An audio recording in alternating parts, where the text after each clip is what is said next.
शांति।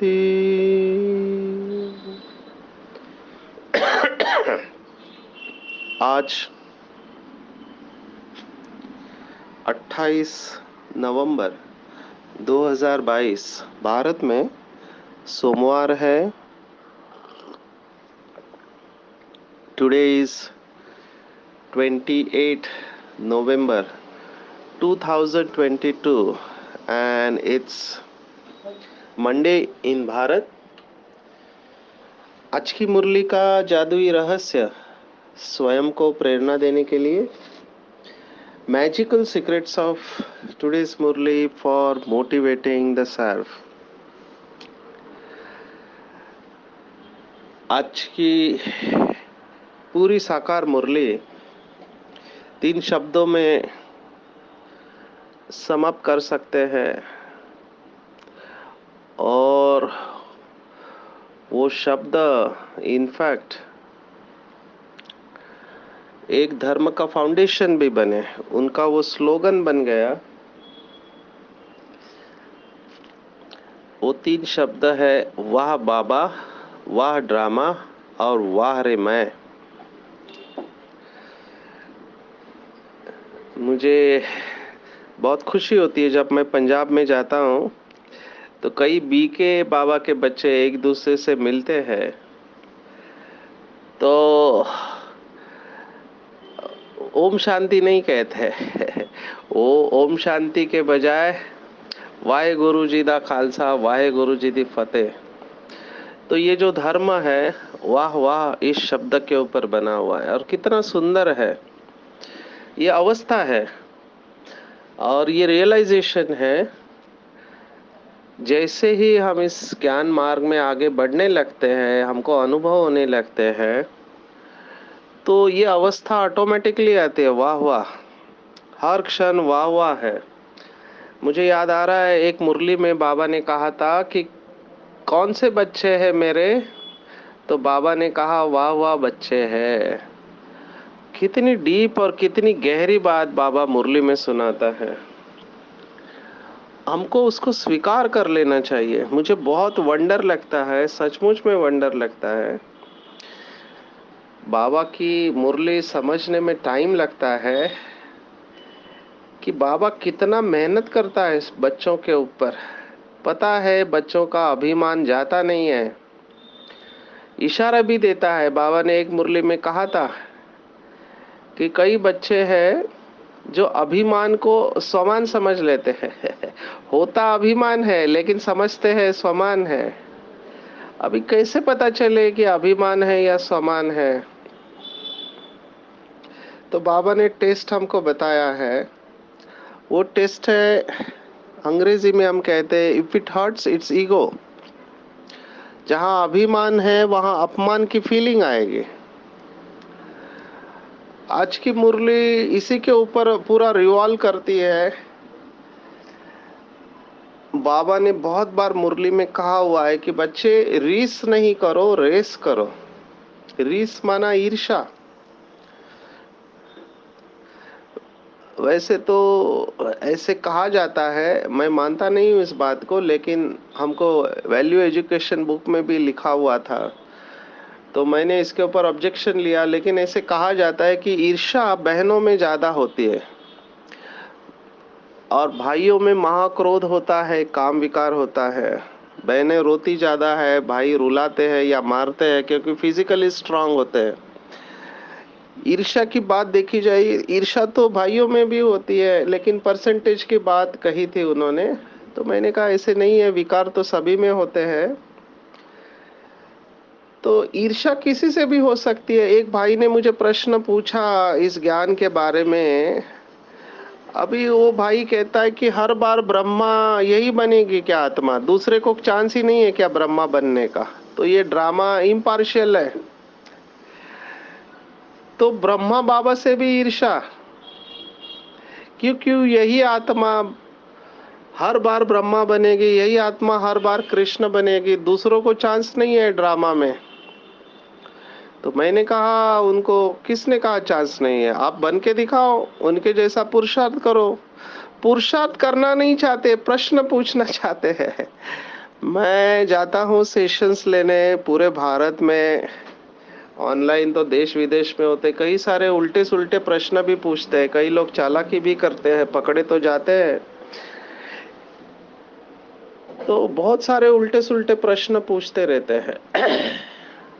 वो तो बाबा उस समय संभाल लेता है, जानबूझकर तैयारी करके आते हैं और डिस्टर्ब करने की कोशिश करते हैं। तो बाबा के वक्त भी ऐसे लोग थे, अभी भी है, जिसको बाबा ने कहा यज्ञ में विघ्न तो पड़ते हैं। तो ये भी एक प्रश्न है कि आपका जो ज्ञान है वो पार्शलिटी है, भगवान तो इम्पार्शल है, क्योंकि ये ज्ञान तो शिव बाबा ने दिया और इस ज्ञान के अनुसार हर कल्प में वही आत्मा से कृष्ण बनेगी, ब्रह्मा बनेगी। मैंने कहा पुरुषार्थ करो ब्रह्मा बाबा जैसा। तो जवाब मिला कि अभी तो हमने इतने पाप किए हुए हैं, अभी ये शिव बाबा को भी पता है कि इतने पाप करने के बाद हम कितना भी पुरुषार्थ करें, हम उस लेवल तक पहुंच नहीं पाएंगे। माना थियरी क्लियर है, ज्ञान स्पष्ट समझ में आ रहा है कि बीज रूप अवस्था में जाना चाहिए, पाप कर्मों का बोझा उतारना चाहिए, बहुत सेवा करनी चाहिए, ये सब पता है, लेकिन फिर भी ऐसे प्रश्न पूछते हैं। अभी हम सेवा के फील्ड में होते हैं तो हमको भी कई लोग ईर्ष्या करते हैं, कितनी आत्माएं हैं, हर बार उनको अच्छा नहीं लगता है एक ही आत्मा का नाम याद आए, इनका फोटो आए या इनकी महिमा हो, तो हमको भी ये ध्यान में रखना पड़ता है, क्योंकि ब्रह्मा बाबा भी इससे नहीं बचे तो हमारी क्या है। जगदीश भाई ने स्वयं अपने क्लास में बताया कि वो ब्रह्मा बाबा से कंपटीशन कर रहे थे। क्या कंपटीशन कर रहे थे कि ब्रह्मा बाबा कितने बजे उठते? 2 बजे, तो मैं 2 बजे के पहले उठूंगा। तो देखा बाबा उसके पहले उठ के बैठे हुए हैं। फिर सोचा कल इससे भी पहले 1:30 बजे के पहले उठूंगा, फिर देखा कि उसके पहले बाबा उठे हुए हैं। ऐसे बहुत बार उन्होंने अनुभव सुनाया कि बाबा से मैं कंपटीशन करने गया, लेकिन मैंने स्वीकार किया कि बाबा जैसा पुरुषार्थ कोई कर नहीं सकता। अभी स्वयं भगवान कह रहा है कि मम्मा बाबा जैसा पुरुषार्थ कोई कर नहीं सकता। मम्मा को भी बहुत सहन करना पड़ा।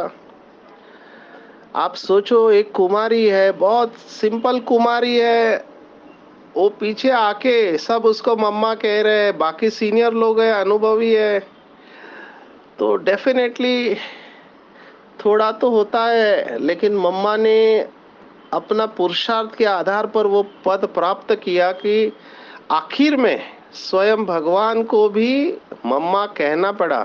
बाबा भी उसको मम्मा कहते थे जबकि वो है कुमारी। तो हमको इसको एक्सेप्ट करना चाहिए। अगर कोई बाबा का बच्चा बहुत अच्छा पुरुषार्थ करता है, फिर वो कोई भी हो, आगे वाला, पीछे वाला, बीच वाला, शहर वाला, गांव वाला, अगर अच्छा पुरुषार्थ करता है तो ऑटोमेटिकली उसको स्टेज पे आना ही है, वहां ईर्ष्या करके कुछ नहीं होगा। उल्टा हमको उस समय ईश्वरीय चिंतन करना चाहिए, ईर्ष्या के बजाय उससे प्रेरणा लेनी चाहिए कि मैं भी इनके जैसा पुरुषार्थ करूं। ईर्ष्या की वजह से बहुत नुकसान होता है। बाबा ने आज की मुरली में यही कहा है कि आप सबूत दो बाबा को, तभी बाबा कहेंगे वाह वाह बच्चा है करके। सबूत, प्रैक्टिकल सबूत चाहते हैं। मुझे बाबा की ये बात बहुत अच्छी लगती है कि बाबा प्रूफ चाहता है, बाबा बोल और भाषण के ऊपर नहीं जाता है। क्योंकि आज की मुरली में भी बाबा ने इशारा दिया है, जो समझने वाले समझे। बाबा ने कहा कि बाबा को पता है कौन से बच्चे की क्या अवस्था है ना। बाबा अंतर्यामी है, शिव बाबा, ब्रह्मा बाबा तो अंतर्यामी नहीं है, लेकिन बाबा जानता है कि गृहस्थ व्यवहार में रहते हुए बगुले कौन है और हंस कौन है ये बाबा अच्छी तरह से जानता है, लेकिन बाबा फिर भी चुप रहता है।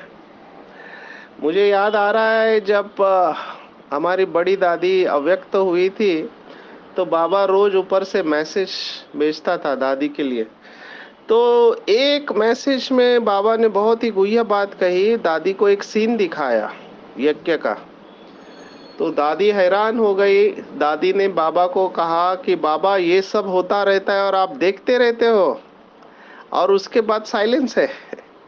अब ये इशारा किन लोगों के लिए है जो ज्ञान में चलने के बाद भी ऐसे कर्म करते हैं जो नहीं करना चाहिए। अभी बाबा ने इतना दिखा भी दिया है दादी को, फिर भी मानस सोचो, पता है भगवान देख रहा है, फिर भी रोक नहीं पाते हैं।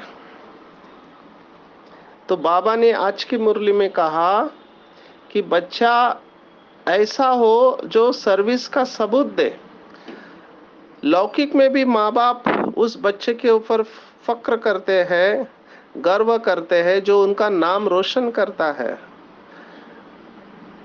आपके अगर दो बच्चे, एक बहुत अच्छा पढ़ता है दूसरा नहीं पढ़ता है, तो माँ बाप को जो पढ़ता है उसके ऊपर फक्र होता है कि इस बच्चे ने मेरा नाम निकाला, रोशन किया। तो यहाँ पर भी शिव बाबा यही चाहता है, और बाबा को रहम आता है, और क्या कर सकता है। संपूर्ण ज्ञान देने के बाद भी अगर कोई बाबा का बच्चा ऐसे करता है, ऐसे माना कैसे आज बाबा ने शब्द इस्तेमाल किया, टाइम वेस्ट करना, पढ़ाई पर ध्यान नहीं देना, माता पिता को फॉलो नहीं करना, ये तीन बातें आज बताई है।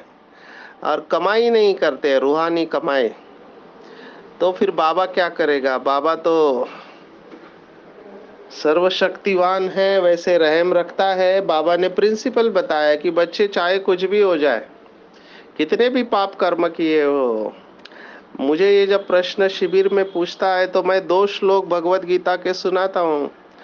आज भी 8वें अध्याय का श्लोक आया है, तो 9वें अध्याय का श्लोक और तीसरे अध्याय का, चौथे अध्याय का, मैं सब श्लोक सुनाता हूँ कि स्वयं लौकिक भगवत गीता कहती है कि पापियों में से भी पापी है जिसने बहुत सारे पाप किए हुए हैं, उसका भी उद्धार तुरंत हो जाता है ना। अपि चेतसि पापेभ्याम सर्वेभ्याम पापकृतम सर्व ज्ञानम प्लवेनेव वृजिनम संतरिष्यसि।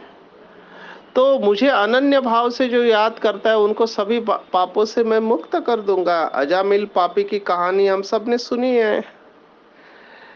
तो हम ऐसा क्यों सोचते हैं कि हम इसमें से निकल नहीं पाएंगे।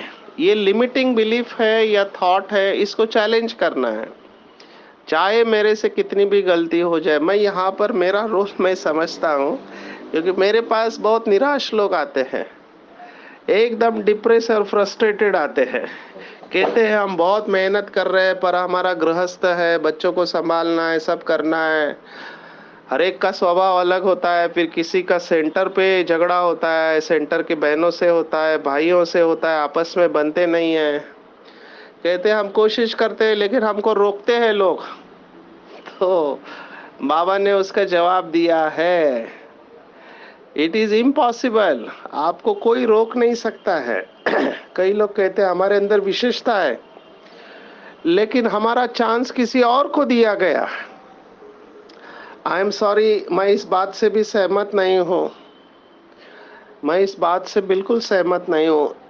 अगर आपके अंदर विशेषता है और आपका चांस बनता है, फिर भी अगर आपको नहीं दिया गया, तो बाबा ने मुरली में जवाब दिया है कि आपका बाप के पास जमा है, क्योंकि आपको विशेषता देने वाला स्वयं भगवान है। तो पढ़ाई अच्छी रीति पढ़कर उसका सबूत देना है।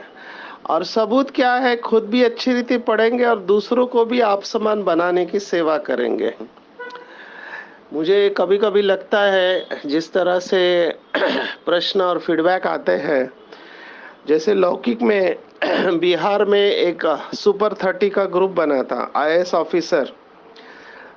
तो ऐसे ही बाबा के उन बच्चों का ग्रुप बनाया जाए जो सचमुच में पढ़ाई में इंटरेस्ट रखते हैं और जो माला में आना चाहते हैं। तो ऐसे सुपर 108 आत्माओं की लिस्ट बनाई जाए और उनके ऊपर मेहनत करें, क्योंकि जो जिसके लक्ष्य पक्का होता है तो वैसे लक्षण आते हैं। लक्ष्य बहुत पक्का होना चाहिए। तो ऐसा नहीं हो सकता कि मैं आगे तो आना चाहता हूं लेकिन क्या करूं, दूसरे मुझे आगे आने नहीं देते हैं। I am sorry. आपको ये स्किल को डेवलप करना है कि कैसे दूसरों से दुआएं लेनी है। अगर हमारे अंदर अहंकार नहीं है, ईगो नहीं है, तो हम दूसरों की दुआएं लेते हुए आगे बढ़ सकते हैं। 5% हिसाब किताब हम समझ सकते हैं, लेकिन 95% हमसे संतुष्ट चाहिए। तो मम्मा बाबा जैसे हमको पुरुषार्थ करना है। मैं एग्जाम्पल मम्मा बाबा का इसलिए दिया क्योंकि उसके आगे सभी चुप हो जाते हैं। मेरे पास बहुत लोग ये भी कहते हैं कि बीमारी है, डायबिटीज है, ब्लड प्रेशर है, हार्ट डिसीज है, और यहाँ दर्द कर रहा है, वहाँ दर्द कर रहा है। लेकिन आप सोचो, मम्मा बाबा को कितनी बीमारियां थी, है ना, लेकिन उन्होंने सहन किया, कर्म योग से कर्म भोग के ऊपर विजय प्राप्त की। और आप ये भी नहीं कह सकते कि हम तो बूढ़े हो गए। ब्रह्मा बाप 60 इयर्स में पुरुषार्थ चालू किया, तो बूढ़े भी कह नहीं सकते और जवान भी कह नहीं सकते, क्योंकि मम्मा कुमारी थी, हमारी दादियाँ बहुत कम उम्र में आई थी बाबा के पास। तो कोई भी बहाना नहीं चलेगा। जिसको आगे आना है वो आगे आएगा।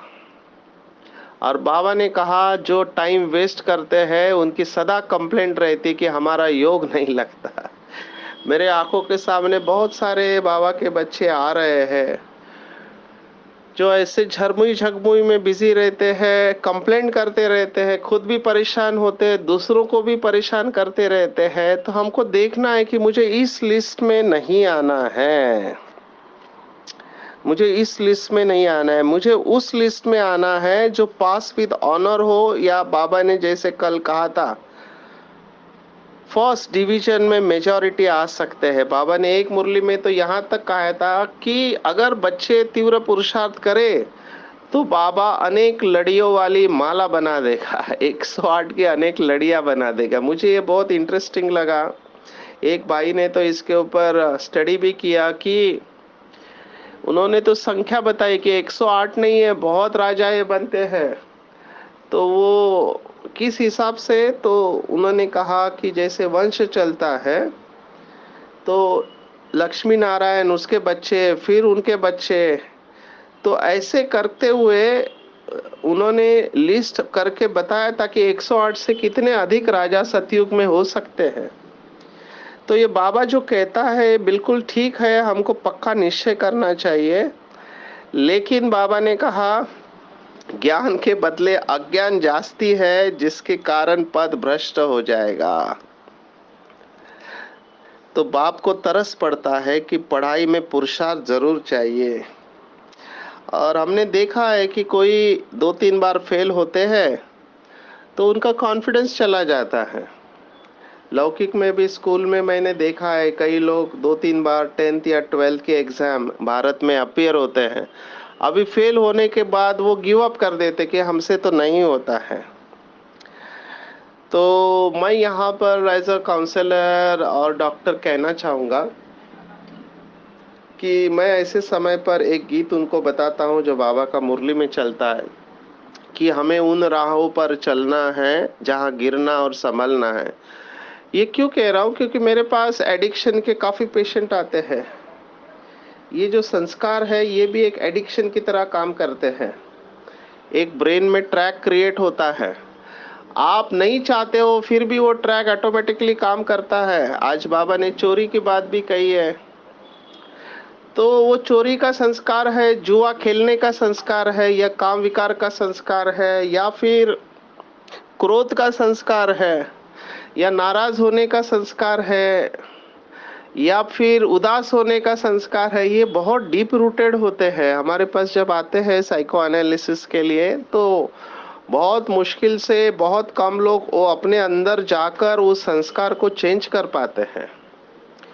अभी 2 दिन पहले एक सेशन लिया था हैदराबाद में बैंक ऑफ अमेरिका के लिए, तो उसमें एक पॉइंट शेयर की थी जो अभी स्टडीज में बताया कि ब्रेन और हार्ट या दिल और दिमाग के बीच में जो बाबा कहता है हमेशा संतुलन, तो अभी बहुत अच्छा स्टडी रिसर्च इसके ऊपर हो रहा है कि 17 सेकंड के लिए, मुझे बाबा की बात याद आई उस समय, लेकिन पहले मैं स्टडी के बारे में बताऊंगा। उन्होंने कहा कि 17 सेकंड अगर कोई उस रिलैक्स स्टेट ऑफ माइंड या रिलैक्सेशन इन ब्रेथ, हमारा श्वास एकदम हल्का छोड़ दे, एकदम हल्केपन की अनुभूति करे और उस अवस्था में 17 सेकंड रहे, तो हमारे बॉडी के अंदर हैप्पी केमिकल्स, जिसको पहले के ऋषि मुनि हमारे कहते थे कि अमृत का वो अनुभव करते। अभी अमृत क्या है?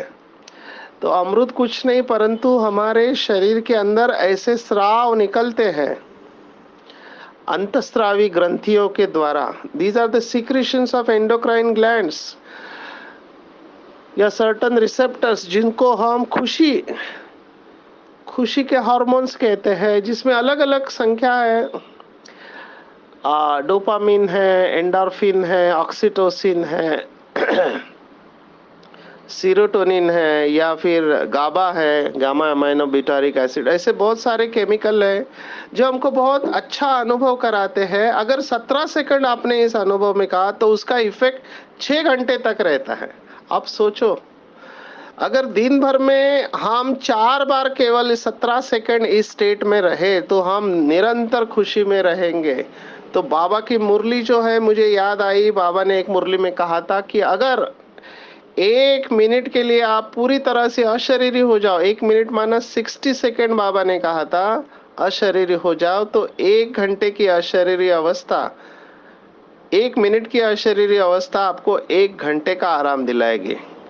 तो 6 मिनट आप पूरा अशरीरी अवस्था में बैठे तो आपकी पूरी नींद पूरी हो गई, आपको नींद की जरूरत ही नहीं है। तो ये भगवानुवाच है। आज साइंटिस्ट उस बात को कंफर्म कर रहे हैं, जैसे ये रिसर्च हमारा आगे बढ़ रहा है, फंक्शनल एमआरआई और बहुत सारी स्टडीज करते हैं डॉक्टर्स इसमें। तो हमको इसका एप्लीकेशन कैसे करना है, तो आप देखो बीच बीच में जो बाबा कहता है, बीच बीच में डिस्कनेक्ट होके अशरीरी अवस्था में चले जाओ, कम से कम 17 से 20 सेकंड तक उस बॉडीलेस स्टेज में रहना, क्योंकि उसका इफेक्ट 6 घंटे तक रहेगा। ऐसे ही अगर इसका निगेटिव एस्पेक्ट भी देखो, तो जो गुस्सा करते हैं, तो एक स्टडी हुई कुत्तों के ऊपर। कुत्तों को खाने में बहुत अच्छा लगता है, जब भोजन का टाइम होता है पूंछ हिलाते हैं। तो उन्होंने कुत्तों के ऊपर क्या स्टडी किया कि खाने का टाइम हुआ, खाना भी लाया लेकिन कुत्तों को दिया नहीं खाना, और उस समय उन्होंने चेक किया, ये क्रोध के ऊपर स्टडी थी, क्रोध का शरीर के ऊपर क्या असर होता है। तो उन्होंने देखा कि कुत्तों को इतना गुस्सा आया, उनको भूख लगी थी, खाना आया हुआ है लेकिन दे नहीं रहे हैं। तो उन्होंने नोटिस किया कि कुत्तों की जो हार्ट की आर्टरी थी, कोरोनरीज, वो स्पाज्म या आकुंचन में चली गई, नैरो हो गई, माना हार्ट का ब्लड फ्लो कम हो गया। और उसके बाद साइंटिस्ट ने कहा कि जो गुस्सा करते हैं, जिनके अंदर बहुत गुस्सा है, उनकी आर्टरी स्पाज्म में जाके उनको हार्ट अटैक आने का चांसेस है, या बीपी बढ़ के उनको पैरालिसिस होने का चांसेस है, क्योंकि आर्टरी स्पाज्म में जाते हैं, खून की नलिकाएं, आकुंचन, ब्लड फ्लो कम हो जाता है। तो ये बहुत इम्पोर्टेंट है। अभी हमारे पास ऑप्शन है, बाबा यही कहता है मुरली में। अंग्रेजी में ऐसे कहावत है, for every 1 minute you are angry you lose 60 second of happiness. हर 1 मिनट आप जब गुस्सा करते हैं तब आप 60 सेकंड खुशी के गवा देते हैं। तो चेक करना चाहिए कि मैं ऐसा तो नहीं हूं, और धीरज रखना है। अगर गलती हो भी जाती है तो बाबा को बता देना है। बाबा ने आज मुरली में कहा, एक बच्चे हर्जा नहीं, अगर माया माथा मोड़ लेती है, माना ऐसा काम किया, बाबा ने उदाहरण बहुत अच्छा दिया, इसके ऊपर चिंतन करना। चोरी किया, 1-2 वर्ष शक रहता है, शक मुश्किल से जाता है, और फिर ऐसा काम नहीं करना, बाबा से क्षमा मांगना। बाबा कहेगा, बच्चे अच्छा हुआ जो भूल बताई, नहीं तो वृद्धि हो जाती। बाबा ने दो उदाहरण दिया, एक क्रोध किया और मुंह काला किया, माना विकार में गए, अपना भी मुंह काला किया और स्त्री का भी मुंह काला किया। तो बाबा लिखते हैं, बाप का बनकर प्रतिज्ञा कर काला मुंह किया, ब्राह्मण कुल को कलंक लगाया तो सजा के अधिकारी बन जाएंगे। माना इसमें कोई आपको ये नहीं मिलेगी राहत। हो गया वो हो गया। कर्म करने के बाद सोचना पश्चाताप होता है, कर्म करने के पहले सोचना चाहिए। इसलिए बाबा बार बार मुरली में कहता है, बच्चे तूफान आएंगे, तूफान आएंगे, लेकिन फिर भी अपने आप को कर्मेंद्रियों से वो कर्म नहीं करना है। श्याम सुंदर की बात बाबा ने यही कही है कि ब्रह्मा बाबा की आत्मा देखो, 21 जन्म सुंदर और 63 जन्म श्याम, श्री कृष्ण की आत्मा। तो हम भी श्री कृष्ण के साथ है। तो जो आत्मा इतनी पूज्य थी वो पुजारी बन गई। बाबा स्मृति दिला रहे कि हम भी उनके समान ही हैं। तो जैसे ब्रह्मा बाबा ने अपनी स्मृति को श्रेष्ठ बनाकर श्रेष्ठ पुरुषार्थ किया और नंबर 1 लिया, ऐसे हमको भी ब्रह्मा बाप समान पुरुषार्थ करके नंबर 1 लेना है। और मेरा यह अनुभव है कि जैसे आप बाबा से सच्चे रहेंगे और अमृत वेला और नुमा शाम का योग अगर आप अच्छी तरह से करते हो, तो अनुभव ये कहता है कि बाबा हमको संभाल लेता है। और बीच बीच में जैसे बताया, डिस्कनेक्ट होके 1 मिनट अशरीरी अवस्था में चले जाना। अगर अशरीरी अवस्था का अनुभव है तो मेरा ये एक्सपीरियंस है कि आपकी थकावट दूर हो जाती है। अगर बीमारी आती भी है तो आप उसमें से रिकवर हो जाते हैं और बाबा आपको संभाल लेता है। बाबा ने आज पूरा रिपोर्ट ही बताया कि गृहस्थ व्यवहार में रहते रिपोर्ट आती है कि भाई झगड़ा करता, फलाना झगड़ा करता, तो दुनिया में झगड़ा ही झगड़ा है। तो ये भी हमको बीके भाई बहनों को बहुत अटेंशन रखना है कि ज्ञान में चलने के बाद किसी को बोलने का चांस नहीं मिलना चाहिए कि ये बीके परिवार वाले ऐसे झगड़ा करते हैं, क्योंकि लोग हमको बाहर से देखते हैं। तो बाबा ने कहा इसलिए कोटों में कोई निकलता है, सबके पाप भस्म नहीं होते हैं, क्योंकि माया उनको खींच लेती है। और जो अनपढ़ रहेंगे वो पढ़े लिखे के आगे भरी ढोएंगे, है ना, नौकर चाकर बनेंगे। इसलिए बाबा अभी भी चांस दे रहे हैं। हालांकि एंड पार्ट चल रहा है, लेकिन बाबा अभी भी कह रहे हैं कि मेहनत करो, बाप के डायरेक्शन को अमल में लाना है और खान पान का पूरा ध्यान रखना है। बाबा की याद में रहकर भोजन स्वीकार करना है, बड़ों का रिगार्ड रखना है जो अच्छी सेवा करते हैं। जो अच्छे बाबा की सेवा करते हैं उनसे ईर्ष्या नहीं करना है, लेकिन उनसे इंस्पिरेशन लेना है और त्रिकालदर्शी बनना है कि कल्याणकारी समय है, बाबा भी कल्याणकारी है और हम भी विश्व कल्याणकारी है, तो हमारा अकल्याण हो नहीं सकता। तो इस त्रिकालदर्शी अवस्था में स्थित रहेंगे तो किसी का भी इफेक्ट नहीं आएगा हमको, और हम जल्द ही जल्द संपूर्ण अवस्था के पास पहुंच जाएंगे। जितना हम संपूर्णता के नजदीक कलेक्टिव कॉन्शियसनेस माना 108 आत्माएं संपूर्णता के नजदीक जाएंगे, उतना हम संपूर्णता को, विश्व के परिवर्तन को नजदीक खींचेंगे। ये पूरा डायनामिक्स हमने पहले देखा है। लास्ट में यही कहेंगे कि बहुत भाई बहने अभी विनाश के बारे में पूछते हैं, कई क्लासेस भी होते हैं। तो मैं हमेशा एक ही बात ध्यान में रखता हूँ जो शिव भगवान वाच है कि अंतिम समय का नहीं सोचे, लेकिन अंतिम अवस्था का सोचे। कितना अच्छा बाबा ने बताया, अंतिम समय का नहीं सोचे लेकिन अंतिम अवस्था का सोचे। तो बाबा हमारा फोकस निगेटिविटी से निकालकर पॉजिटिविटी के तरफ लेकर जा रहा है, क्योंकि अंतिम समय बहुत डरावना होगा। लाशें होगी, वॉर होगा, क्राइम होंगे, तो बहुत डरावना होगा। लेकिन अगर अंतिम अवस्था का सोचेंगे ना, तो अपनी अंतिम अवस्था संपूर्ण फरिश्ता स्वरूप, और आप घर में बैठे हैं बाबा की याद में, जहाँ पर भी है, जिस भी स्थान में है, सेंटर पे है, मधुबन में है, तो बाबा की याद में उस एरिया के सभी आत्माओं को आप सकाश दे रहे हैं और बैठे बैठे बाबा की याद में शरीर छोड़ रहे, संपूर्ण अवस्था में खुशी खुशी। तो ऐसे संपूर्ण अवस्था के बारे में चिंतन करेंगे तो अंतिम समय जो है उसका इफेक्ट या उसकी चिंता हमको नहीं लगेगी। तो आज की पूरी मुरली में टेक होम अगर आप पूछो तो वाह वाह वाह वाह वाह वाह, ये तीन शब्द ध्यान में रखना है कि मैं बाबा का वाह वाह बच्चा हूँ। वाह बाबा, वाह ड्रामा, और वाह रे मैं। अच्छा, ओम शांति।